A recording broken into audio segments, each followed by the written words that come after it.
joining us, Tony Messenger. Good morning, McGraw. How the heck are you? I've been saying all morning that this is not a Republican landslide.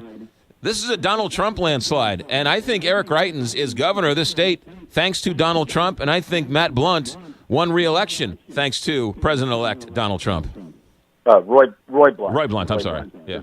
His son wasn't running this time. But, no, I think a strange Donald Trump phenomenon swept the nation. And,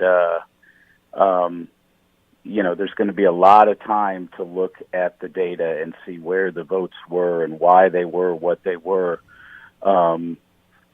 It's shocking, and it's disappointing to a lot of people, and it's going to be interesting to see what happens now when the rubber hits the road and the governing begins, because one of the things that concerned a lot of people, myself included, about Donald Trump is that we didn't actually know how he was going to govern. What was he saying to rile people up to win an election, and what was he saying that he actually meant, and what sort of people is he going to surround himself with?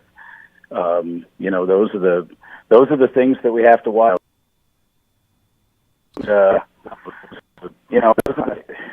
You read all those tweets from folks that were very much opposed to him. I was too, but similarly, because that's what we do in this country, I wish him well, and I hope he figures out how to govern, because it's going to be some difficult times ahead, I believe. Tony Messenger, Eric Greitens did not release his tax returns and had some money that was never truly disclosed. Clearly, that didn't bother the people who voted for him, very similar to Donald Trump. Never released his taxes. Are you shocked that more people weren't concerned about that? Yeah, I mean, it's changed. That is a new paradigm that we have in this country now.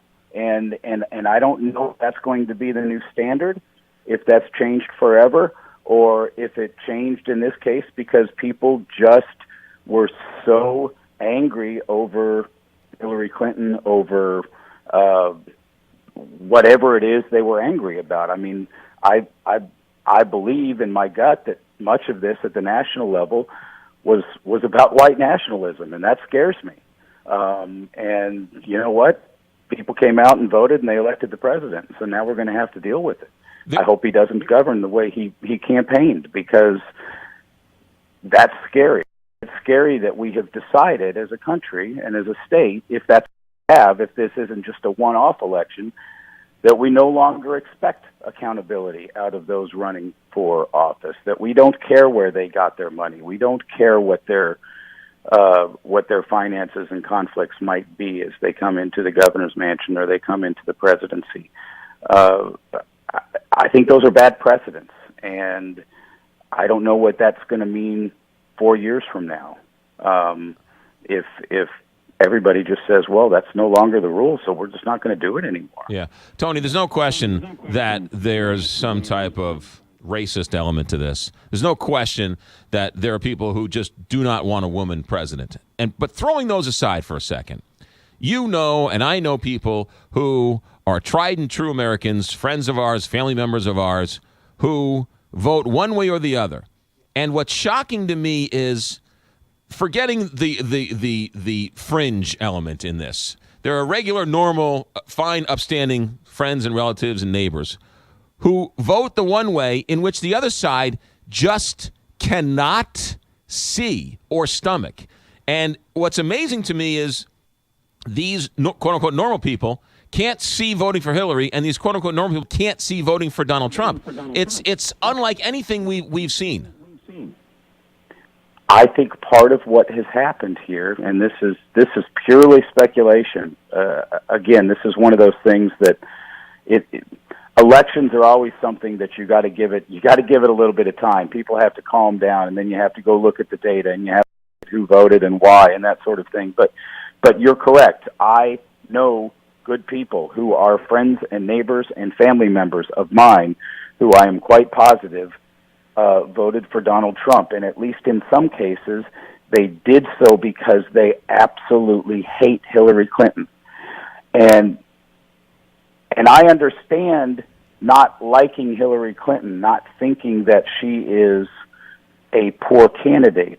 I don't understand overlooking racism and bigotry in making that calculation. I just don't understand it, and I struggle to understand it this morning.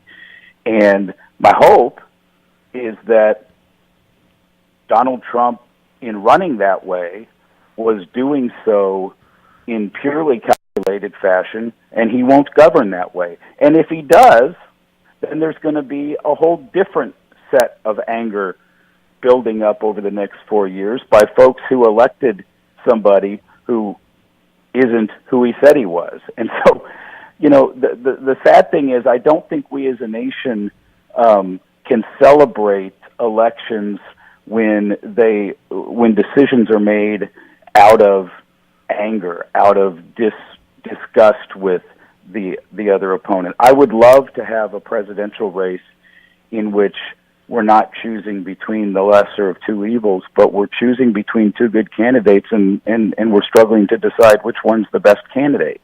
That wasn't the case in 2016, and so we ended up with one of the strangest elections, well, clearly the strangest election of my lifetime. Yeah, well, she's still winning the popular vote by, it looks like, maybe 100,000 votes or so still this morning. Eric Greitens, we don't know anything about him.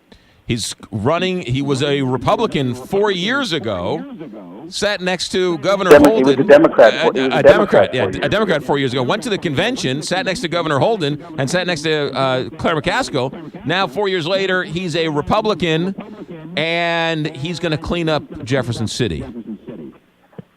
I spent yesterday riding around Chris Koster's campaign RV with him for my column that I wrote today. That's on stltoday.com. And one of the things he told me that was interesting is he said, he thinks it's possible that in Eric Greitens' heart of hearts, he's actually to the left of Chris Koster, that we actually elected not the more conservative governor, but the more liberal one.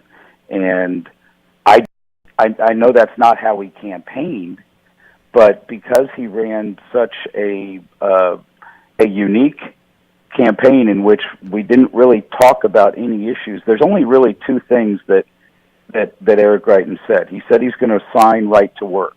So more than likely over the next year, at some point, the worker community is going to take a hit because Missouri is going to become a right to work state. And if we follow trends in other states that have done that, wages are going to be at least somewhat depressed, at least for a period of time. So that's the one thing he promised to do. And he promised to change the ethics culture in Jefferson City, which I applaud. The problem was he didn't get very specific about it. And the one thing that he didn't say he wanted to do was change the money culture that allowed him to get elected. And yet voters decided yesterday to do that on their own.